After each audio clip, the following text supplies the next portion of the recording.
ciência evoluiu muito nas últimas décadas, o que demandou a ocorrência de reflexões no sentido de cuidados relacionados à dignidade das pessoas quando se diz respeito à sua própria saúde.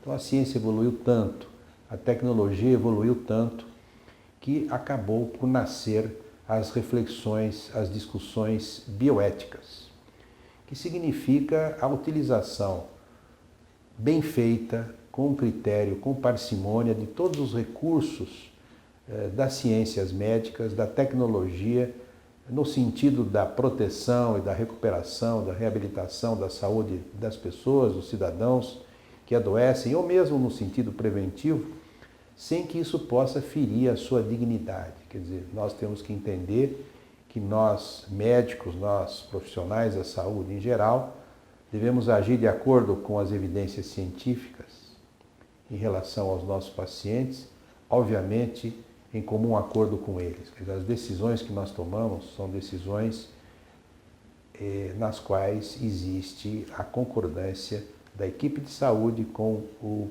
próprio paciente, eventualmente seus familiares, que obviamente são as pessoas, e é a pessoa, se for o próprio paciente, que tem o maior interesse na sua própria saúde.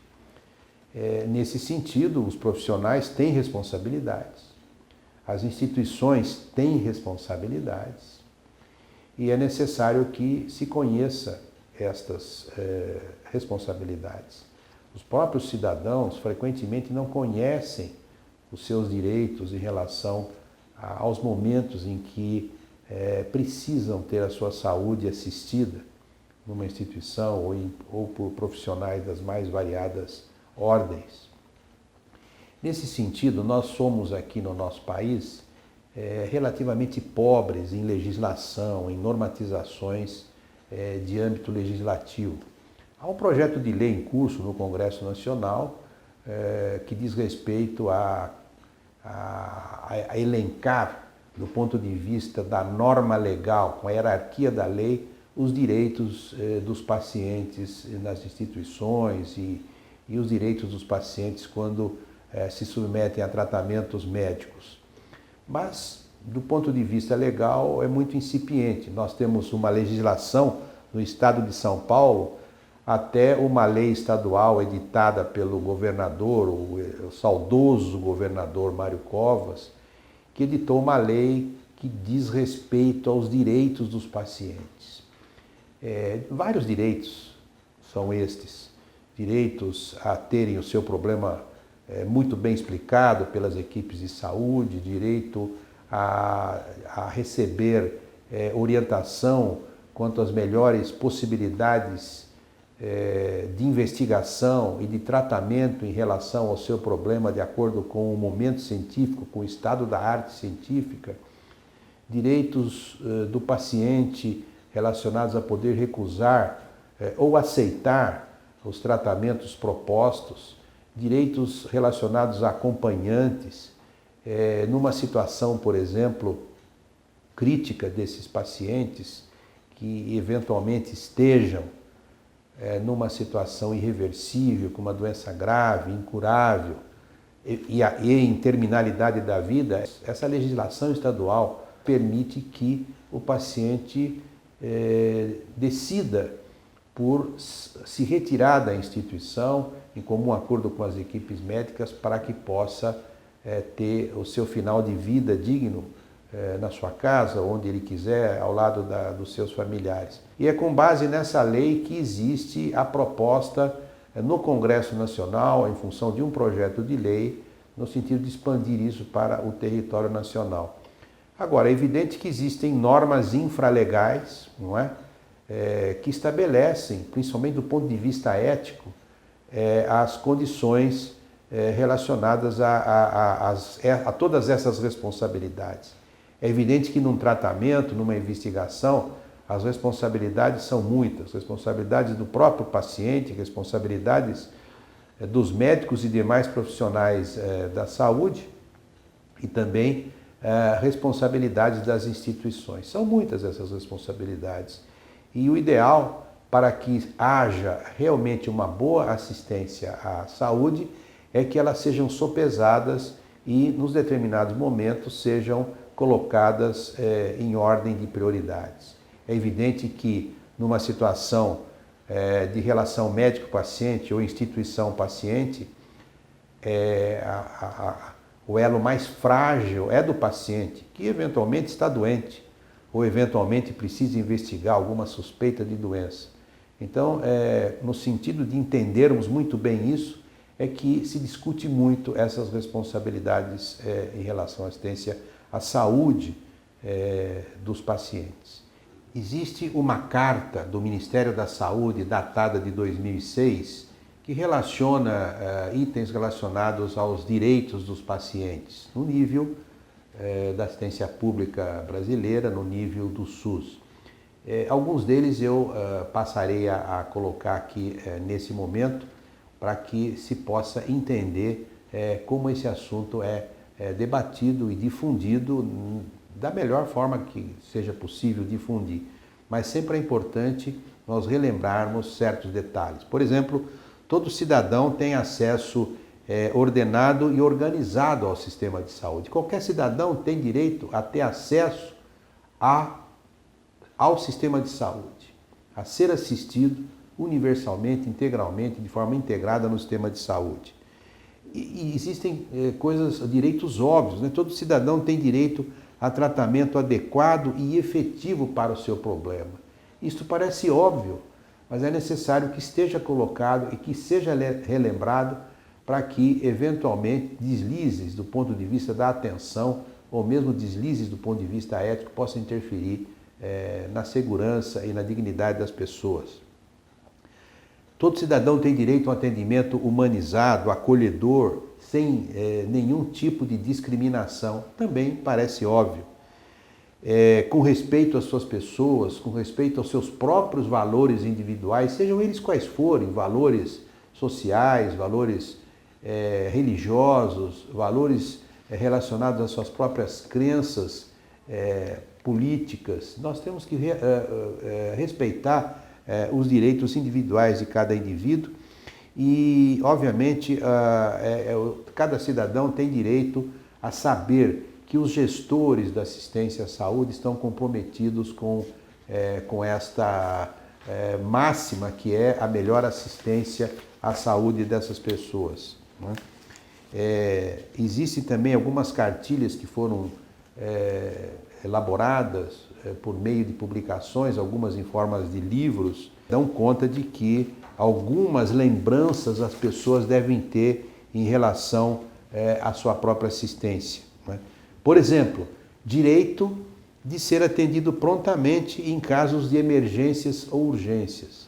Algo que parece óbvio, mas não se tem sentido alguém numa situação delicada, numa área de pronto atendimento, não ser percebido daquela situação de urgência ou eventualmente emergência e esta pessoa ficar aguardando o seu atendimento. Então, isto é um direito óbvio, mas é um direito que nós temos que frequentemente divulgar para que ele seja sempre observado pelas equipes. E o próprio cidadão tem que saber do seu direito para que ele possa realmente fazer valer esta situação. Uma coisa extremamente importante que eu gostaria de deixar claro aqui, neste elenco de informações, é que os cidadãos que vão ter a sua saúde assistida pelas equipes médicas numa instituição têm direito de saber quem o está assistindo. Ele tem o direito de saber os nomes dos profissionais que o atendem, assim como ele deve ser tratado com o seu próprio nome. Os cidadãos profissionais que o assistirão têm que se identificar por meio de crachás ou mesmo pessoalmente para que haja um tratamento humanizado, um tratamento interpessoal, interseres humanos em relação à assistência à saúde numa instituição. Também é importante que saibamos e divulguemos cada vez mais que as pessoas têm direito de saberem detalhadamente as questões relacionadas aos procedimentos a que serão submetidos. É preciso detalhar para a pessoa ter segurança daquilo que será feito com ela, daquilo que está se propondo a ser feito com ela, um determinado exame mais ou menos invasivo, é preciso que isso seja explicado à pessoa para que ela se sinta segura no momento da execução desse procedimento.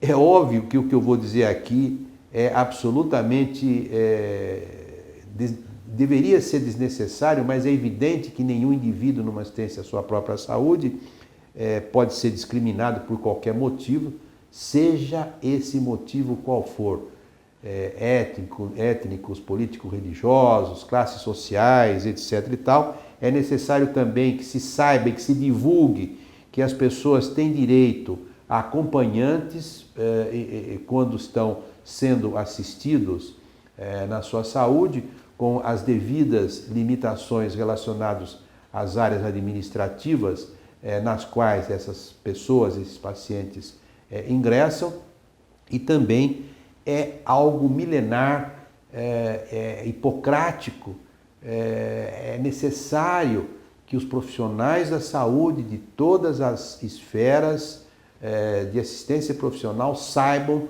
que cada pessoa tem direito ao seu sigilo profissional. Isto é fundamental. Os problemas de cada pessoa dizem respeito a ela própria. Então, esses profissionais da saúde, isto é hipocrático, é milenar, tem que ter a consciência do respeito ao sigilo relacionado aos problemas de todas as pessoas que são assistidas por ele. Coisas importantes eu coloco aqui. As pessoas têm direito de obterem cópias da sua ficha, do seu prontuário. Se desejarem, elas podem requerer cópias do seu prontuário de assistência à sua própria saúde, porque o conteúdo do que está ali pertence única e exclusivamente a ele. É claro que do ponto de vista organizacional da instituição, quem detém a guarda de um prontuário é a instituição, é o médico, é o profissional de saúde, mas aquele conteúdo pertence ao paciente e, se ele desejar, cópias devem ser fornecidas a ele, inclusive com as necessárias explicações dos termos que estão ali contidos, né? Obviamente que é fundamental que este prontuário esteja redigido e os seus registros sejam feitos com uma caligrafia que possa ser inteligível e facilmente lida, se não for utilizado os métodos de digitalização e se for utilizada uma caligrafia pela própria mão do profissional da saúde. É importante também que hoje em dia, com as doenças crônicas, as doenças degenerativas, a idade média dos cidadãos avançando, eles possam chegar a determinados momentos da sua vida numa situação crítica, numa situação de doença irreversível, numa fase incurável, e ele precisa saber que ele tem direito ao tratamento paliativo, isto é um tratamento que não exerça imposição de tentativas infrutíferas, finais, terapêuticas, de tentativa de curar o incurável, mas sim tem direito à paliação, isto é, aos cuidados que tragam conforto a ele e à sua família, evitando sofrimento físico, evitando sofrimentos emocionais, estando confinado numa unidade de terapia intensiva de maneira desnecessária, sem os familiares do lado, com desconfortos relacionados a procedimentos que, em determinado momento da vida da pessoa, passam a ser absolutamente inúteis e se transformam de tratamentos a métodos equiparáveis a uma certa tortura. É importante que as pessoas saibam que podem se queixar se sentirem invadidas nos seus direitos que estão aqui sendo colocados, ao Conselho Regional de Medicina, ao Conselho Regional de Enfermagem, à ouvidoria dos hospitais. Existem também nos hospitais comissões de éticas que podem ser procuradas pelos pelos pacientes ou familiares e os conselhos de saúde também.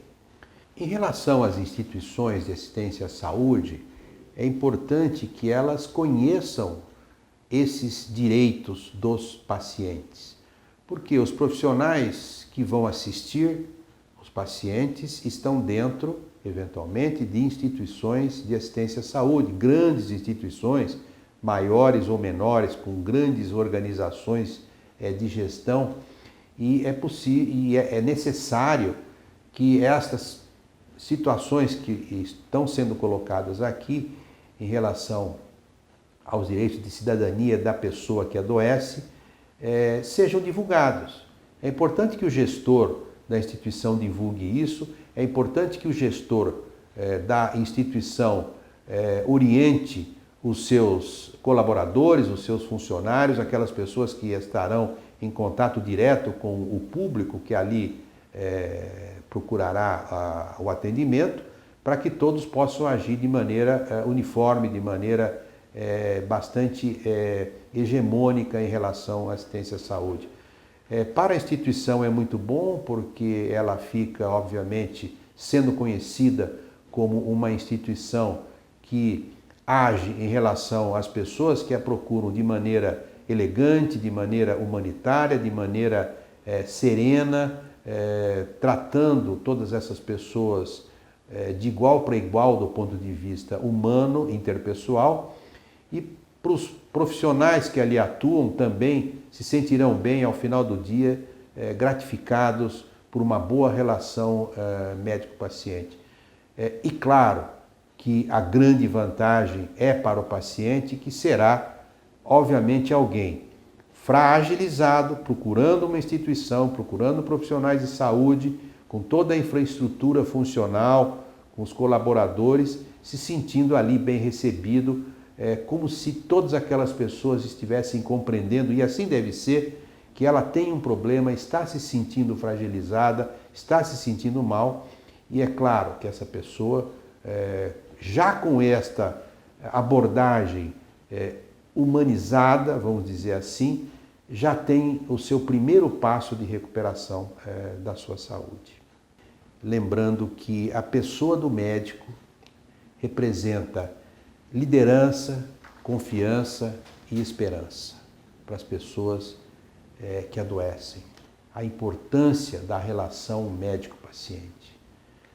Nós sabemos que nas últimas décadas houve uma deterioração na relação médico-paciente, a ciência evoluiu muito rápido, os médicos se detiveram nas questões de ordem tecnológica e científica e frequentemente olvidando a necessidade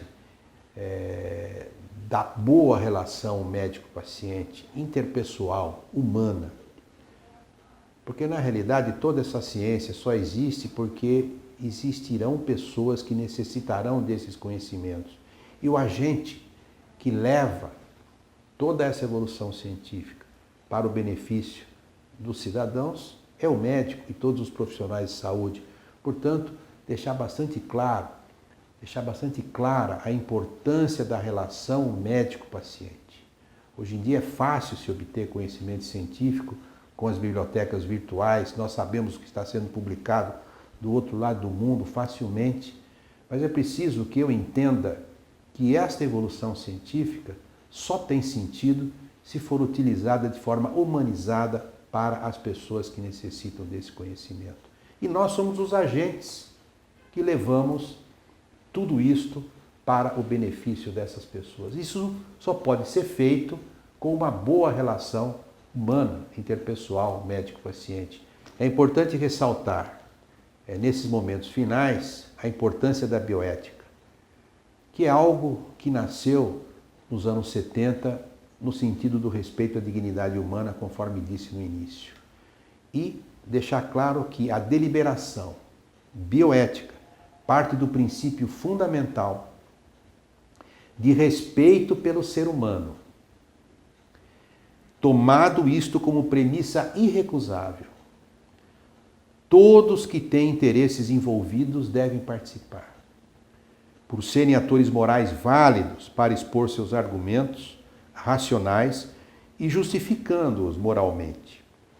Todos, que eu digo, são profissionais de saúde, pacientes, familiares, funcionários das instituições, devem ter uma atitude compreensiva e tolerante para com os valores e posicionamentos divergentes. Não é porque alguém pensa diferente de mim que eu tenho que me insurgir em relação a este alguém. Todos devemos compreender as diferenças que existem. Isso é um princípio básico de cidadania, é um princípio básico da democracia que ainda está sendo implantada no nosso planeta. Mas não é por causa disso que nós não devemos agir democraticamente dentro da nossa atividade profissional. Devemos entender o princípio democrático em relação à assistência à saúde das pessoas. É claro que todos nós detemos o conhecimento.